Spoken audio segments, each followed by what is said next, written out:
O Sergipe Justiça de hoje é especial. A nossa viagem, que está só começando, é um passeio histórico pela linda Aracaju, que está comemorando 164 anos. Fique com a gente, o Sergipe Justiça está no ar.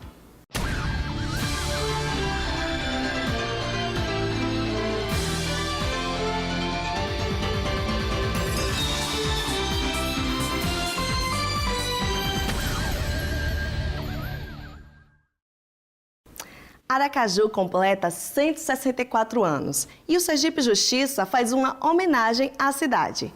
A partir das lembranças de magistrados que participaram do projeto Vivas Memórias, fizemos um passeio pela cidade com o mestre em História Amâncio Cardoso. Você vai conferir inúmeras curiosidades sobre a capital em 2 edições especiais. Vamos mergulhar na história?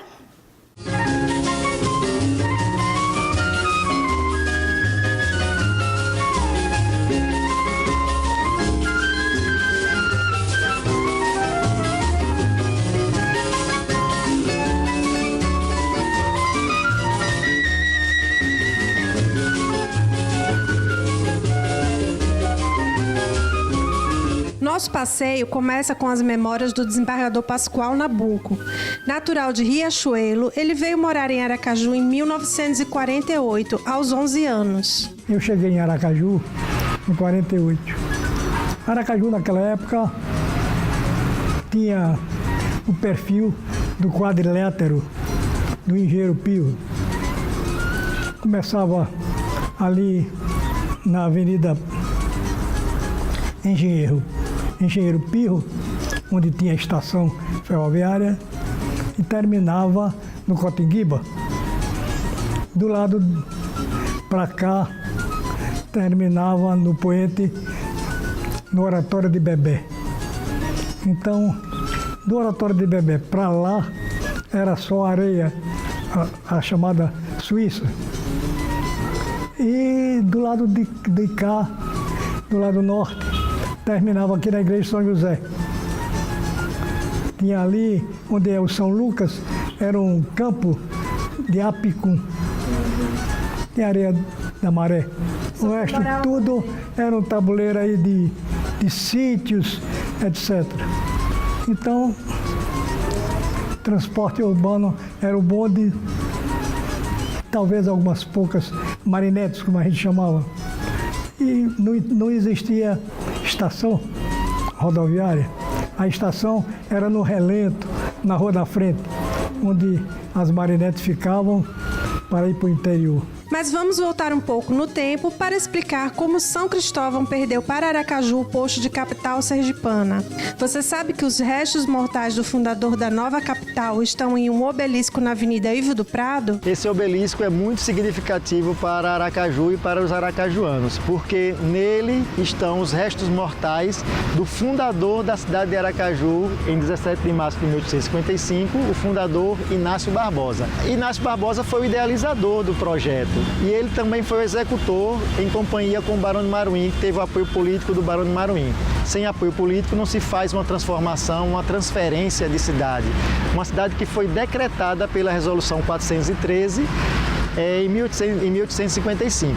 A ideia foi porque, à época, as cidades precisavam ter um comércio marítimo, um comércio para o mar, que a saída dos produtos da economia sergipana fossem escoados pelo mar.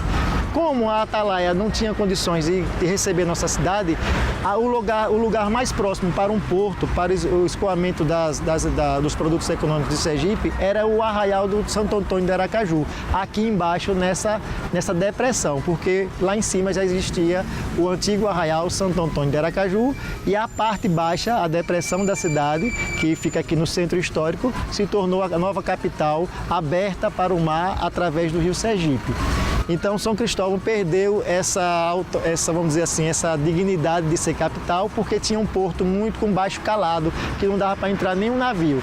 E antigamente toda a exportação e importação de produtos e o oferimento de de impostos que o Estado, a província à época arrecadava, era através desse comércio marítimo. Então era importantíssimo que as cidades capitais se tornassem marítimas ou portuárias. Então o porto foi o principal motivo da mudança da capital. Eu chamo que foi a primeira cidade projetada. Houve um projeto apenas, foi uma mudança muito abrupta. Em menos de 6 meses se pensou na ideia e se executou essa ideia, em março de 1855, mas o projeto foi aprovado assim em uma semana.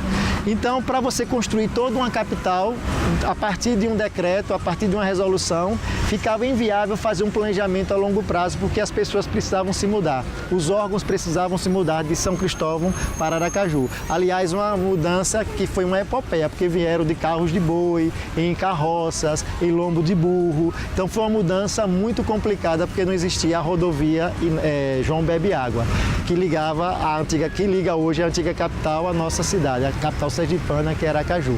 Então Aracaju nasceu com um projeto arquitetônico, um croquis, que ele está ali simbolizado no obelisco, em homenagem ao fundador. Um tabuleiro de xadrez. Um tabuleiro em forma de tabuleiro de xadrez, como se costuma dizer. Foi o historiador Fernando Porto que pensou nessa ideia. Ele era engenheiro, historiador, e engenheiro Fernando Porto, que disse: a nossa capital, ela tem uma forma de tabuleiro de xadrez, porque ele viu essa expressão num jornal à época da fundação da cidade. O projeto realmente parece uma grelha de tabuleiro de xadrez, né? São quadras bem formadas de 100 metros por 100, e essa área central, ela preserva essa configuração. Por isso, alguns transtornos urbanos ainda naquela região, como por exemplo a mobilidade com automóvel. As ruas se tornaram estreitas, esquinas a todo momento de 100 em 100 metros, isso causa um certo caos na cidade, porque o projeto foi pensado para o século XIX e não para o século XXI. Por isso que ela não foi planejada, ela foi apenas projetada num croquis.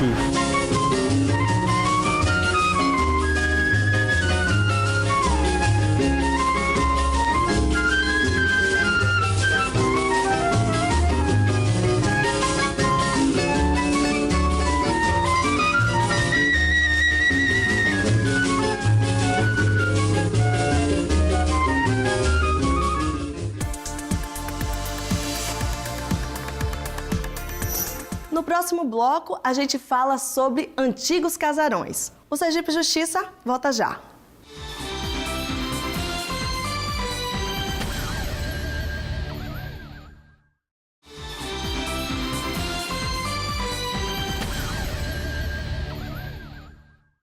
Você sabe quem foi o Barão de Maruim? E que a Praça do Minigolfe, no bairro São José, em Aracaju, na verdade se chama Getúlio Vargas? Vamos conferir.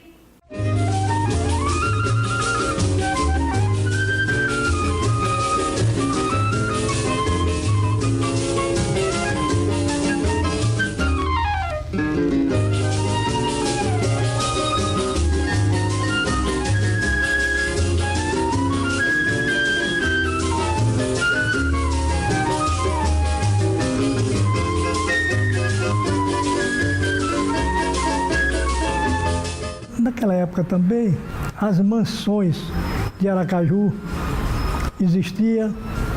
ainda existiam. Então tinha a Casa dos Cabral, lá perto da estação. Tinha aqui onde é esse prédio, o Royal Palace, era uma casa muito grande, bonita, da mãe do ex-governador Paulo Barreto, que chamava o Quitandinha. Aqui de lado aí no fundo, era a mansão do Dr. Augusto Leite. Então essas mansões foram vendidas, derrubadas. Naquela época de 1948, quando eu cheguei em Aracaju, não tem mais nenhuma mansão daquela época. Apenas aquela casa que era do Nicola Mandarino, que é o Palácio Episcopal, no Parque. A sede hoje da Ordem dos Advogados, que era a Casa dos Hollenberg. E essa casa aqui, defronte desse prédio meu, que não chega a ser uma mansão, mas tem uma torrezinha e tal, que era do Leonardo Leite, o advogado. Mudou a fisionomia e o perfil daquele Aracaju que eu conheci. Essa linda casa, onde hoje é a sede do IPHAN, era a casa do doutor Leonardo Leite. Dr. Leonardo Leite era um advogado baiano que em 1911 chegou em Aracaju e fez carreira no judiciário como promotor, como juiz aqui em Aracaju. E sua família foi criada neste casarão. Ele construiu essa casa em 1913, então é um exemplar arquitetônico da nossa cidade bem do início do século XX. E o IPHAN hoje ainda preserva este lindo modelo. E a cúpula que tem ali na esquina do casarão, que era um equipamento arquitetônico de moda, uma cúpula que dava mais um tom renascentista à casa. Lembrando que o estilo dela arquitetônico é eclético, ela mistura 3 ou 4 estilos arquitetônicos. Essa avenida sempre homenageou esse grande líder político do século XIX e do período da fundação de Aracaju. Então o Barão do Maruim era um grande proprietário de terra e foi o nosso maior líder do Partido Conservador no Império. Ele foi um grande influente, então, político para a mudança da capital. O engenho Unha de Gato, que era de propriedade do Barão do Maruim, ele fica ali na região da Cotinguiba, próximo à cidade de Usário do Catete, Maruim e Japaratuba, naquele entroncamento do Vale do Cotinguiba. Por isso que o Barão de Maruim incentivou a mudança da capital e apoiou o projeto, porque ia valorizar suas terras e o escoamento de cana da região de onde ele era líder. Ele era líder do Cotinguiba, enquanto disputava a liderança com outros políticos do Vale do Vaza Barris, que era em São Cristóvão. Então nessa luta ele saiu vitorioso.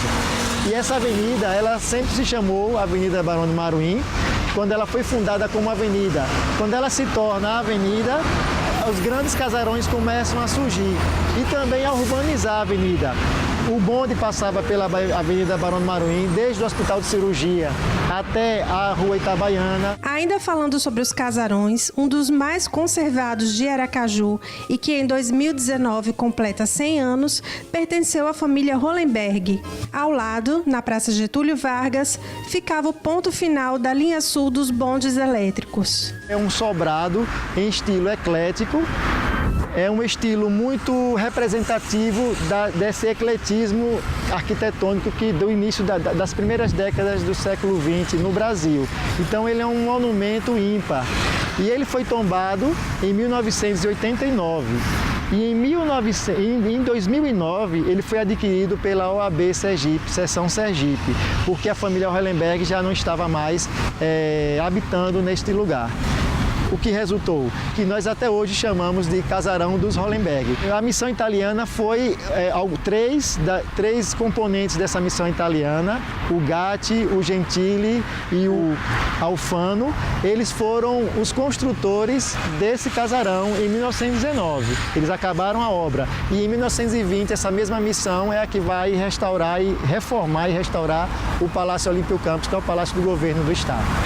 As linhas de bonde em Aracaju, instaladas em 1908, bondes de burro, e bondes elétricos em 1926, no governo de Craco Cardoso, elas percorriam do bairro industrial e terminavam até aqui, nessa região onde nós estamos. E aqui em frente tem um ponto de ônibus atualmente, era um antigo ponto de bonde, que era o ponto de linha final, a linha final sul. Era o fim da cidade até metade do século XX.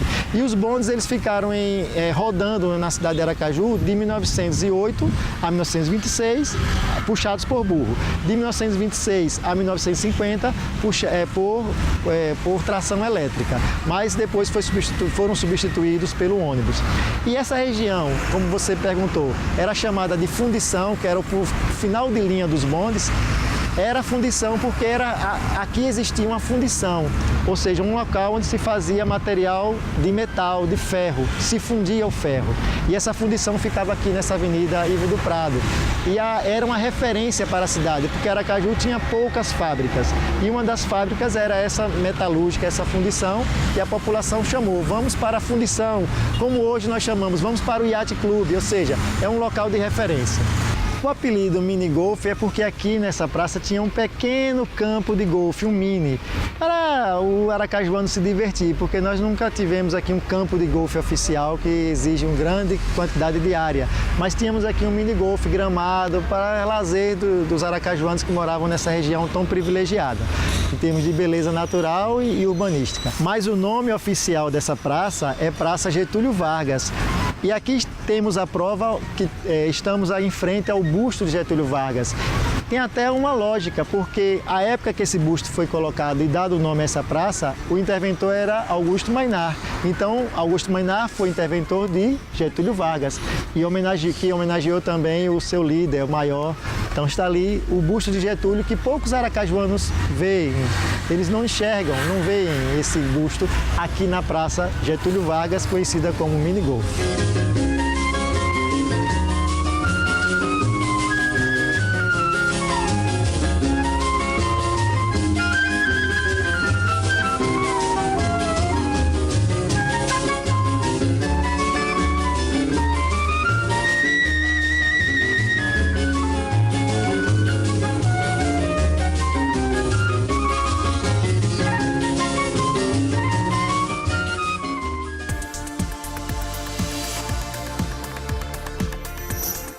Em instantes, as memórias do juiz que nasceu na Avenida Augusto Mainar.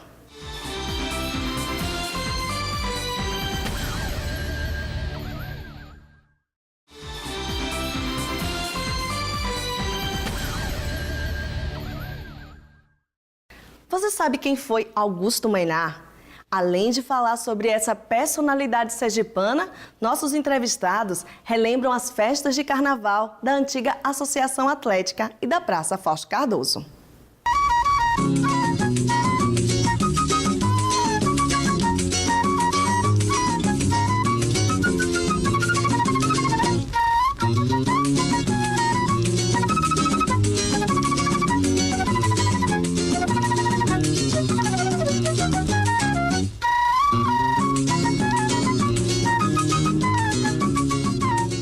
Nasci na Avenida Augusto Mainar, número 277.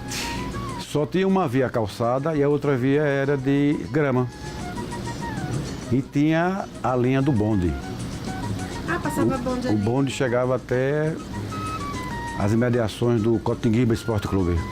Se eu pudesse, voltaria a ser novamente criança.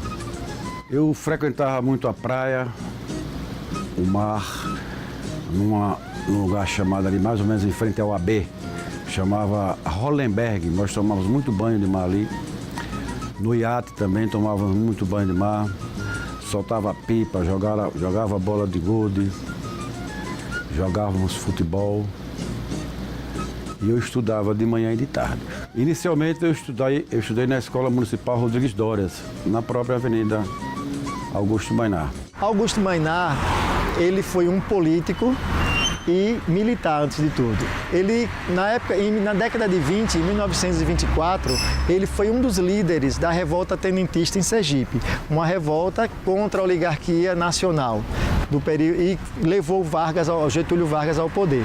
Quando Getúlio Vargas chegou ao poder em 1930, ele instituiu Augusto Mainar como interventor federal aqui em Sergipe, uma espécie de governador. Então, a Avenida Augusto Mainar, ela homenageia a esse militar e político de Rosário do Catete, nasceu em Rosário do Catete aqui em Sergipe. Ele foi 2 vezes interventor federal durante o regime de Vargas. Em 1930 a 35, ele foi interventor, depois de 42 a 45 e logo depois ele foi senador federal por Sergipe. Então é uma figura de grande importância na política e na história sergipana. A elite social e socioeconômica de Aracaju, ela morava no centro. E com a expansão da cidade, ela veio para o sul, onde haviam os melhores terrenos para a construção de casas mais, vamos dizer assim, confortáveis, porque é próximo à praia e próximo ao Rio Sergipe, próximo à Praia Formosa e o nosso Rio Sergipe. Então as famílias mais poderosas em termos econômicos, elas moravam nessa região. E Augusto Mainar foi uma avenida ou uma rua no início, depois virou Avenida Augusto Mainar, uma avenida propícia para a fixação de residências largas, de pé direito alto ou então com sobrados, primeiro andar. A elite sergipana passou a morar do centro para a região sul da cidade, uma região muito valorizada em termos imobiliários. E hoje a Avenida Augusto Mainar está deixando de ser residencial, a elite aracajuana está se afastando para outros territórios da cidade e aqui está se tornando um bairro de serviços. Nós temos sorveteria, temos lojas, cartórios, bancos, uma série de serviços que prestam à nossa cidade. Bem próximo à Avenida Augusto Mainar, na antiga rua Vila Cristina, ficava um dos clubes mais tradicionais de Aracaju, a Associação Atlética. Quem tem boas lembranças do local é o presidente do Tribunal de Justiça de Sergipe. O grande clube social da época era a Associação Atlética de Sergipe, onde tínhamos matinês, tínhamos festas dançantes, muito concorrido o clube, não é? E ali eu desfrutei exatamente de belas amizades, boas amizades, não é? Festas assim maravilhosas, não é? Onde evidentemente nós nos distraíamos da melhor maneira possível, não é? Uma distração sadia e que deixa ainda hoje, me traz ainda hoje grandes recordações. A Atlética foi um prédio construído em 1935, o prédio em estilo Art Deco, e naquele prédio ocorreram vários carnavais do auge do carnaval sergipano, sobretudo na década de 60 para 70, de 1960 para 1970, onde os carnavais foram mais comemorados e até filmados.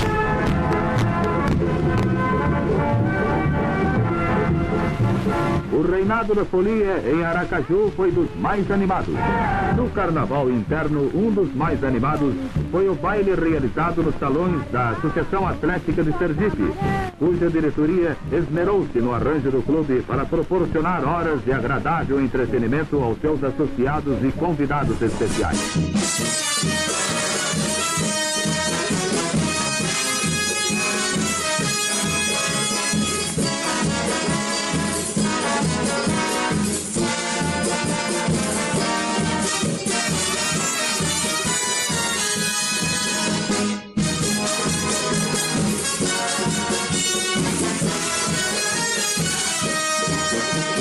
A elite socioeconômica de Sergipe frequentava a Atlética. Se a gente for olhar o corpo diretivo, administrativo da Atlética, era formado por pessoas só por autoridades. Então ela foi depois se popularizando e a sua manutenção foi cada vez mais ficando difícil, porque a população foi entrando numa crise socioeconômica, que é a crise que passou o Estado brasileiro.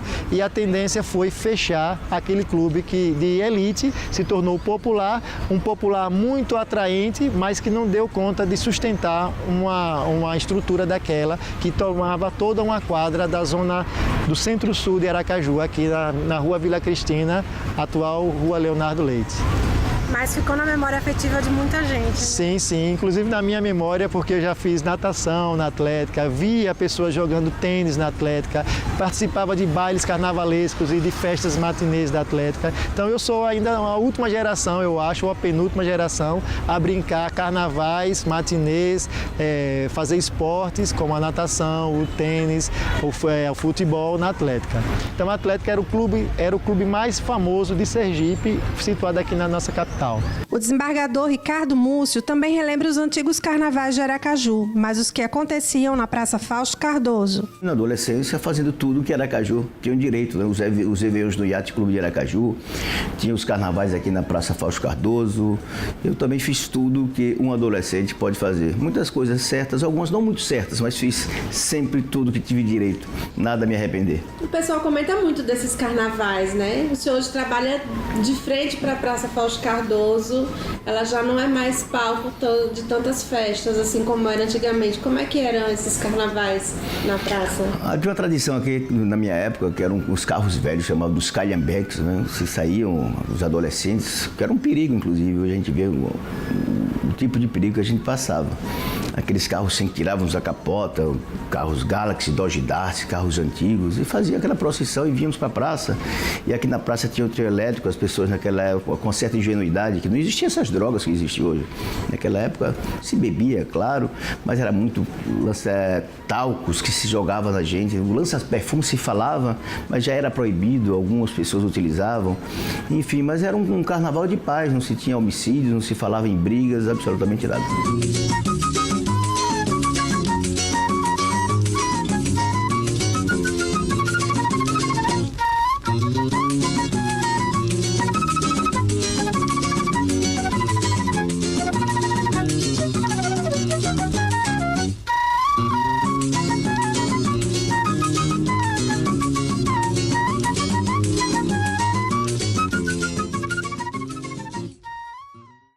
Gostou do nosso passeio?